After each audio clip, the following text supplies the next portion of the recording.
ದೇವಲೋಕದ ಒಡಾಲಗದಲ್ಲಿ ನೃತ್ಯ ಮಾಡ್ತಾ ಇರ್ತಾಳೆ ಅವಳತ್ರ ಹೋಗಿ. ಸರಿ ಕಣೆ, ನಾವಿರೋದು ಭೂಲೋಕ, ಗೆಜ್ಮಾವತಿ ಇರೋದು ದೇವಲೋಕ. ಇಲ್ಲಿಂದ ಅಲ್ಲಿಗೆ ಹೇಗೆ ಹೋಗೋದು? ರತ್ನನಾರಿ ಬಂಟಯ್ಯನಿಗೆ 3 ಮಾತ್ರೆನ ಮಂತ್ರಿಸಿ ಕೊಡ್ತಾಳೆ. ಇಲ್ಲಿ 1 ಮಾತ್ರೆ ನುಂಗಿ ಕಾಗೆ ಆಗ್ತೀರಿ, ಇನ್ನೊಂದು ಮಾತ್ರೆನ ದೇವಲೋಕದಲ್ಲಿ ನುಂಗಿ ಮನುಷ್ಯ ಆಗ್ತೀರಿ. ಇಲ್ಲಿದೆ, ತಗೋ.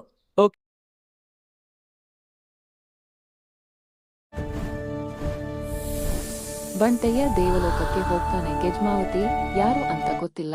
ಇವನು ಹಿಂದೆ ಸಹಾಯ ಮಾಡಿರುವುದನ್ನು ನೆನೆಸಿಕೊಂಡು, ಎಲ್ಲೋ ಜೀರುಂಡೆ ಹುಳುವೆ, ನಿನ್ನ ಕಷ್ಟ ಮುಂದೆ ನೋಡ್ಕೋತೀವಿ ಅಂದ್ರಲ್ಲ, ಒಣ ಹಿಂಡ್ಲಿಂದ ಹಸಿ ಹಿಂಡ್ಲಿಗೆ ಬಿಟ್ನಲ್ಲ, ಇವತ್ತು ಗೆಜ್ಮಾವತಿ ತಲೆಗೆ ಗುರ್ತು ಮಾಡಿ. ಜೀರುಂಡೆ ಹುಳಗಳು ಗೆಜ್ಮಾವತಿ ತಲೆಗೆ ಮುತ್ತಿಕೊಳ್ಳುತ್ತವೆ. ಬಂಟಯ್ಯ ಅವಳ ಸೆರಗು ಹಿಡಿದುಕೊಂಡು, ಕೇಳೆ ನಿಮ್ಮಕ್ಕ ರತ್ನನಾರಿ ನಿನ್ನತ್ರ ಕಳಿಸಿದ್ಲು. ಯಾಕೆ? ನಿನ್ನ ಅವಳು ನೋಡ್ಬೇಕಂತೆ ಕರೆದುಕೊಂಡು ಬಾ ಅಂದ್ಲು, ಅದಕ್ಕೆ ನಾನು ಬಂದೆ.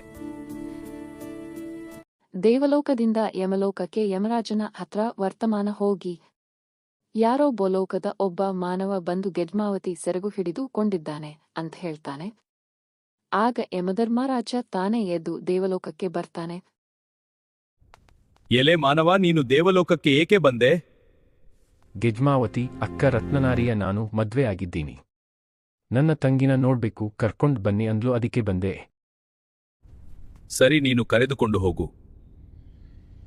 ಯಮಧರ್ಮರಾಜ ಗೆಜ್ಮಾವತಿಯ ಸೆರಗನ್ನು ಹಿಡಿದು ಏರೋಪ್ಲೈನ್ ಮಾಡಿ ಅದರ ಮೇಲೆ ಇವರಿಬ್ಬರನ್ನು ಕಳಿಸ್ತಾನೆ. ಬಂಟಯ್ಯ ಮನೆಗೆ ಬಂದ ತಕ್ಷಣ ಗೆಜ್ಮಾವತಿ ಹತ್ರ 4 ಗೆಜ್ಜೆ ಇಸ್ಕೊಂಡ್ ಬರ್ತಾನೆ. ಬಂಟಯ್ಯ ಸಾವ್ಕಾರನ ಮನೆಗೆ ಬಂದು 3 ಗೆಜ್ಜೆ ಕೊಟ್ಟು ಹೋಗ್ತಾನೆ. ಬಂಟಯ್ಯ ಅಜಾಮಿಗೆ 1 ಗೆಜ್ಜೆ ಕೊಟ್ಟು ಶೇವಿಂಗ್ ಮಾಡಿಸ್ಕೊತಾನೆ. ಅಜಾಮಿ ಸಾವ್ಕಾರನ ಮನೆ ಮುಂದೆ ಹೋಗ್ತಾ, ಇವಾಗ್ ತಾನೆ ಬಂದ ಬಂಟಯ್ಯ ನಂಗ್ 1 ಗೆಜ್ಜೆ ಕೊಟ್ಟು ಶೇವಿಂಗ್ ಮಾಡಿಸ್ಕೊಂಡ, ನಮ್ಮೂರಲ್ಲೊಬ್ಬ ಅಮ್ನೆ ತಿರ್ಕೆ ಸಾವ್ಕಾರ ಅನ್ಕೊಂಡು ಹೋಗ್ತಾನೆ. ಮತ್ತೆ 3 ದಿನ ಬಿಟ್ಟು ಸಾವ್ಕಾರ ಬಂಟಯ್ಯನ ಕರೆಸ್ತಾನೆ. ಬಂಟಯ್ಯ ಸಾವ್ಕಾರನ ಮನೆಗೆ ಬರ್ತಾನೆ. ಬಂಟಯ್ಯ 3 ರತ್ನದ ಕಲ್ಲು ಕೊಟ್ಟೆ, 3 ಗೆಜ್ಜೆನೂ ಕೊಟ್ಟೆ, ಹಾಗೆ ಇದ್ರೂ ಜೊತೆಗೆ 3 ಪುಸ್ಮೆ ತಂದ್ಕೊಡು. ಆಯ್ತು ಸಾವ್ಕಾರೇ ಆಗ್ಲಿ, ತಂದ್ಕೊಡ್ತೀನಿ. ಬಂಟಯ್ಯ ಮನೆಗೆ ಬಂದು ಮಕಾಡೆ ಮನಿಕೊಂಡು ಯೋಚನೆ ಮಾಡ್ತಿರ್ತಾನೆ. ಅವನ 3 ಜನ ಹೆಂಡತಿಯರು ಅವನನ್ನು ಎಬ್ಬಿಸುತ್ತಾರೆ. ಏನಾಯ್ತು? ಯಾಕಿಂಗ್ ಮಲ್ಗಿದ್ದೀರಾ? ಇವತ್ತೇನಾಯ್ತು?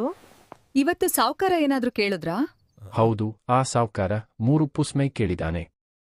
ಅಷ್ಟೇ ತಾನೆ, ಮೊದ್ಲು ಎದ್ದೇಳಿ ಊಟ ಮಾಡಿ ನಾನ್ ಹೇಳ್ತೀನಿ. ಹೇಳು, ಅದೇನು? ನಿನ್ನ ಜೊತೆ ಮಾತಾಡ್ಬೇಕು. ನಮ್ಮ ತಂಗಿ ಪುಷ್ಪವತಿ ನಾನಿದ್ದಲ್ಲಿಯೇ ಅವಳಿದ್ದಾಳೆ, ಅವಳತ್ರ ಹೋಗಿ. ಗೆಜ್ಮಾವತಿ 3 ಮಾತ್ರೆ ಮಂತ್ರಿಸಿ ಕೊಡ್ತಾಳೆ. ಇಲ್ಲಿ 1 ಮಾತ್ರೆ ನುಂಗಿ ಕಾಗೆ ಆಗ್ತೀರಿ, ಅಲ್ಲಿ 1 ನುಂಗಿ ಮನುಷ್ಯ ಆಗ್ತೀರಿ. ಬಂಟಯ್ಯ ದೇವಲೋಕಕ್ಕೆ ಹೋಗ್ತಾನೆ. ಪುಷ್ಪವತಿ ಯಾರು ಅಂತ ಗೊತ್ತಿಲ್ಲ. ಇವನು ಹಿಂದೆ ಸಹಾಯ ಮಾಡಿರುವುದನ್ನು ನೆನೆಸಿಕೊಂಡು ಮತ್ತೆ ಜೀರುಂಡೆ ಹುಳುಗಳನ್ನ ಕರೆಯುತ್ತಾನೆ. ಹುಳುಗಳು ಪುಷ್ಪವತಿ ತಲೆಗೆ ಗುರ್ತು ಮಾಡ್ತವೆ. ಅವನು ಅವಳ ಸೆರಗು ಹಿಡಿದು, ಎಲ್ಲೋ ಜಿರುಂಡೆ ಹುಳುವೆ, ಪುಷ್ಪವತಿ ತಲೆಗೆ ಗುರ್ತು ಮಾಡಿ. ಹಿಟೋ